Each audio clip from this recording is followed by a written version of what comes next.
이제 7월의 마지막 날입니다. 아니지, 마지막에서 두 번째 날입니다.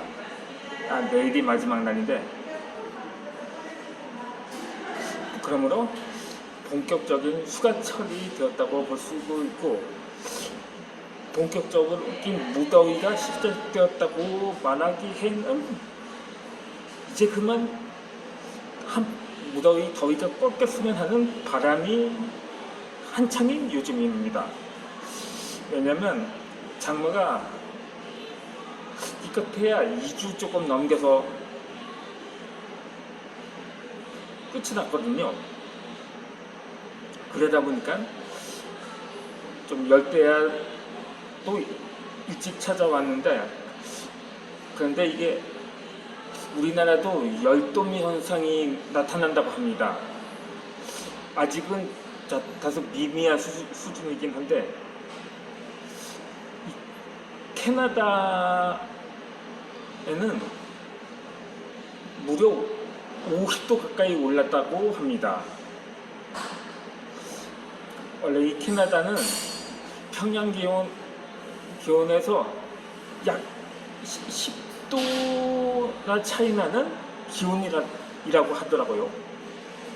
그러니까 평양은 아마 한 40도 정도밖에 되지 않았다고 하는데, 캐나다가 추운 나라라고 하기도 그렇거든요. 사실 지도상에서 보면 우리나라보다도 훨씬은 아니더라도 북쪽에 위치해 있음을 볼 수 있습니다. 우리나라에서 북쪽이면 만주 지역 정도, 북위로 보면은 그 위치 정도 되는데, 만주의 경우는 한겨울의 경우 소변을 보면 그 소변이 얼어붙을 정도라고 합니다. 그런데 아무리 더운 물을 부은 즉시 얼음덩어리가 된다고 하죠. 그래서 그럼에도 불구하고 왜 그런 위치에 캐나다가 갑자기 영하 50도도 아니고 왜 섭씨 50도를 기록했느냐고 하냐면, 바로 원인이 열돔 현상이라고 합니다. 그 캐나다를 역대급 고온으로 몰고 갔던 그 열돔이 우리나라에 나타난다고 하더라고요. 그럼 우리나라도 아직까지는 최고 한 40도 정도였다고 하는데, 8월 초순이면 정말 캐나다처럼 섭씨 50도까지 올라갈 것이라고 하더라고요.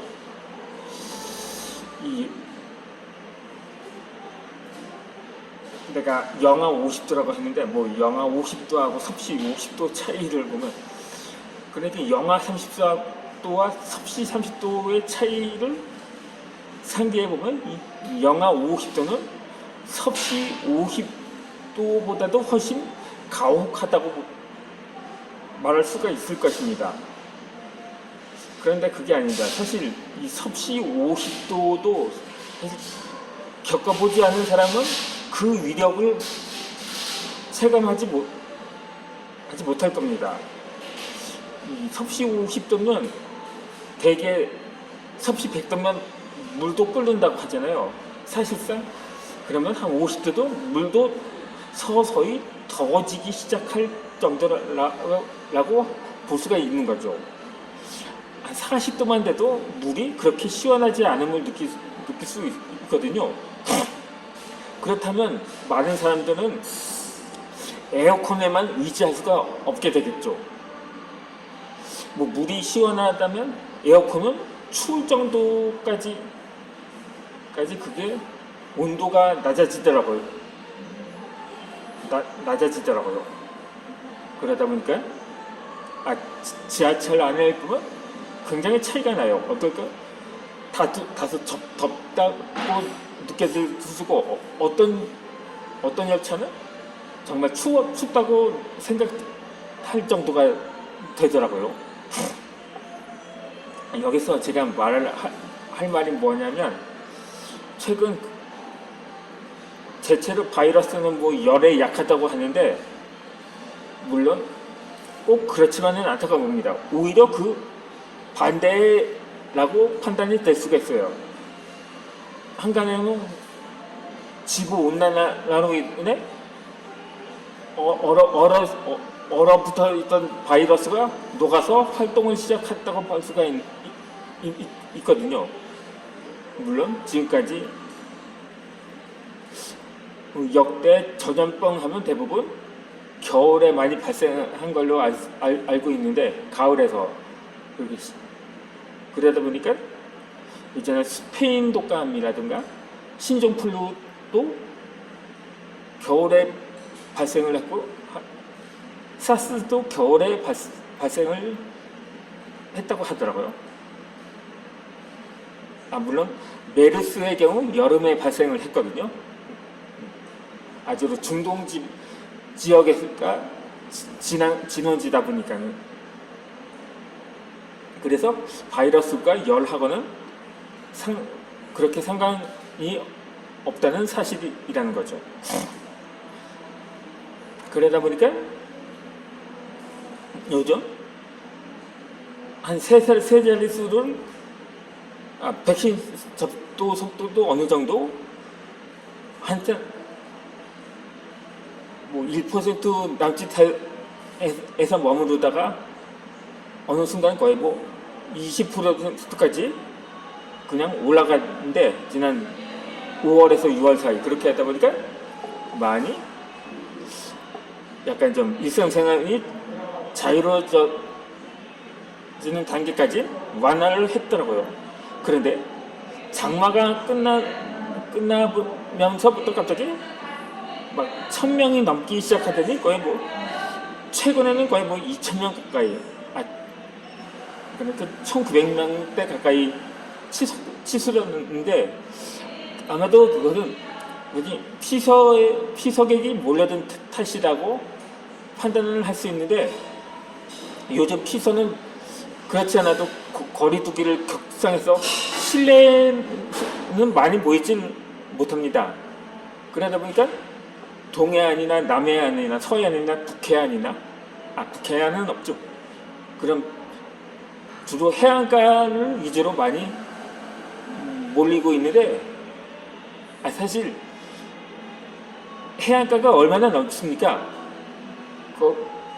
그러다 보면 사람들이 뭐 바다로 뛰어들는 사람도 있다 보니까 자연스럽게 거리 두기가 어느 정도 가능을 할 것입니다. 그랬기 때문에 피서객들로 인해서 확진자가 늘어났다고 하는 건 약간 그냥 추측일 뿐이고, 내 판단으로는 아마도 이 마스크가 원인이 아닐까라고 생각합니다. 아니, 마스크를 착용하는데 무슨 왜 확진자가 왜 더 늘어났냐고 볼 수 있겠지만, 생각해 보면 날이 더워지니까 마스크를 코까지 가린다면 얼마나 숨이 막히겠습니까? 그러다 보니까 억말라고도 하죠. 뭐 그렇다고 입만 막는 사람도 있고, 아예 턱 수술을 하는 사람도 있다고 하는데, 물론 그런 경우는 극히 드물겠지만, 대부분은 그것도 마스크를 코까지는 다 가리는 것 같은데 약간 좀 엉성해 보인다는 거예요. 아니, 그렇다고 뭐 마스크 전체에다가 뭐 접착제를 발라서 그냥 아예 벗지 못하게 완전히 그럴 수도 없고, 그렇다고 전 국민한테 방독면을 지급할 수도 없는 상황이고 해서, 요즘 뭐 겨울철에 핫팩을 많이 하지 않습니까? 마찬가지로 여름에도 아이스팩이라는 게 있거든요. 그 기능을 부착한 아이스 마스크를 보급해서 착용하게 한다면 그나마 좀 낫지 않을까 하는 생각이 들더라고요. 그럼 요즘 그렇다 보니까 많은 사람들이 이렇게 생각할 것입니다. 아니 코로나로 죽는 사람보다 뭐 굶어 죽거나 숨 막혀 죽는 사람이 더 많이 나올 거다. 뭐 이렇게라고 말입니다.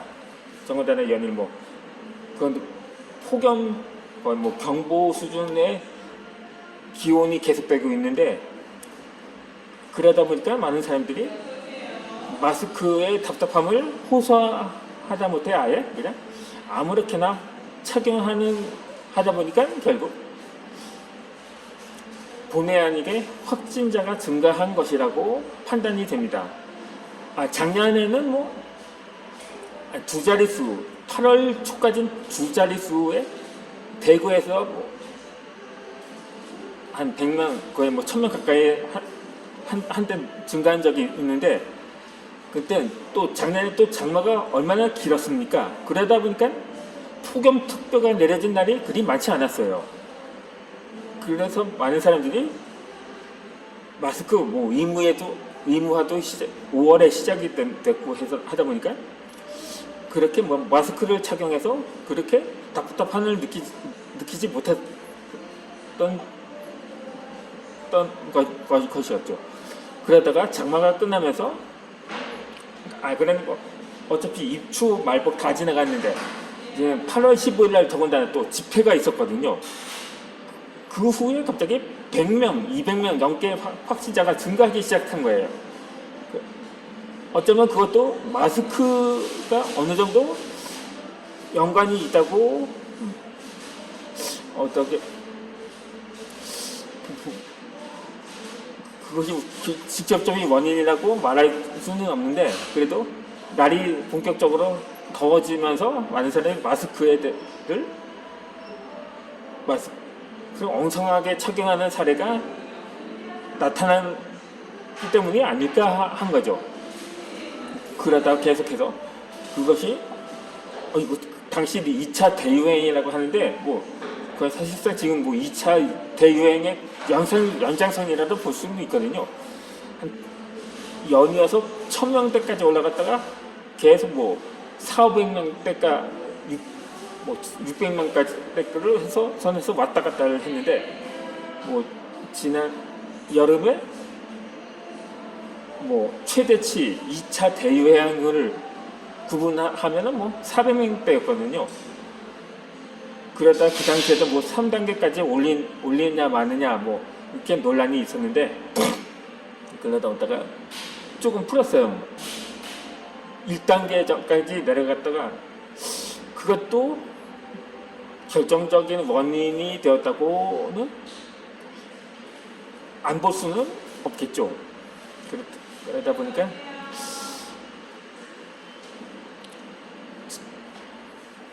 그래서 올해도 일찍 더위가 찾아온 만큼 다시 확진자가 증가한 것은 아닌가 봅니다.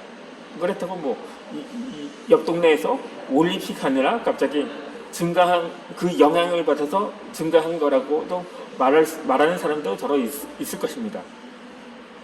하지만 이제 일본은 우리나라가 거의 뭐 아직 그렇다고 2,000명 뭐 8월쯤에는 2,000명까지 갈 거다 하는데 일본은 10,000명입니다. 그래서 결국 그거는 이 또한 다 지나간다고 봐야 할 것입니다. 다시 백신 접종도 시작됐으므로 이제 어떻게 그렇게 해서 오늘이 아니고 다시 이어서 동기부여 영상 강연을 올려드리도록 하겠습니다.